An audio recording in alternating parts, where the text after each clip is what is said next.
விருதுநகர் மாவட்டம் படிக்காசுவைத்தான்பட்டி கிராமத்தில் இயங்கி வந்த நியாய விலைக் கடையை மாற்றக்கோரி மக்கள் போராட்டம் நடத்தி வருகின்றனர். உடனுக்குடன் நேரலையில் பார்த்துக் கொண்டிருக்கிறோம். சுமார் 1 கிலோமீட்டர் தூரம் நடந்து சென்று பொருட்களை வாங்குவதாக வைத்தியலிங்கபுரம் கிராம மக்கள் குற்றம் சாட்டியுள்ளனர். இதனால் நியாய விலையை கடையை மாற்றக்கோரி மக்கள் போராட்டம் நடத்தி வருகின்றனர். உடனுக்குடன் நேரலையில் பார்த்துக் கொண்டிருக்கிறோம். பாலாஜி, நீங்கள் தங்களுடைய விவரங்களை வழங்கலாம்.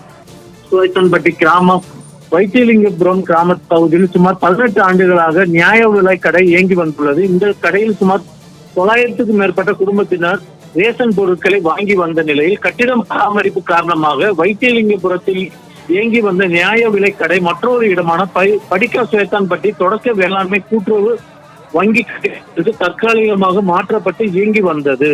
இந்த கிராம மக்கள் சுமார் 1 கிலோமீட்டர் தூரத்திற்கு நடந்து சென்று ரேஷன் பொருட்களை வாங்கி வரும் சூழ்நிலை நிலையில் அவதிக்குள்ளாயினர். இந்த நிலையில் வைத்தியலிங்கபுரம் பகுதியில் இயங்கி வந்த நியாய விலைக் கடை கட்டிடம் பராமரிப்பு பணிகள் முடிவடைந்து சுமார் 3 மாதங்களுக்கு மேலாகியும் தற்காலிகமாக இயங்கி வந்த நியாய விலைக் கடையை மாற்றாமல் அதிகாரிகள் மெத்தன போக்கி செயல்பட்டு வந்துள்ளனர்.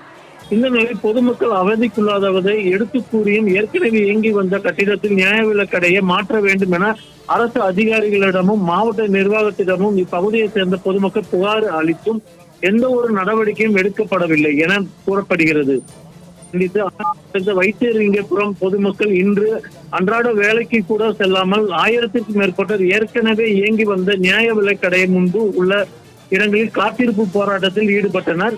தகவல் அறிந்து சம்பவ இடத்திற்கு வந்த போலீசார் போராட்டத்தில் ஈடுபட்டவர்களிடம் பேச்சுவார்த்தை நடத்தி அரசு அதிகாரிகளிடம் தொடர்பு கொண்டு பழைய கட்டடத்திற்கு நியாய விலைக் கடையை மாற்ற ஏற்பாடு செய்த நிலையில் போராட்டத்தை கைவிட்டு பொதுமக்கள் கலைந்து சென்றனர்.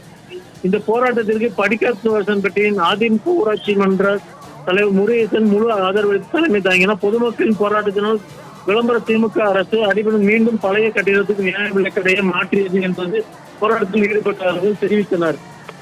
பாலாஜி, தங்களுடைய தகவலுக்கு நன்றி.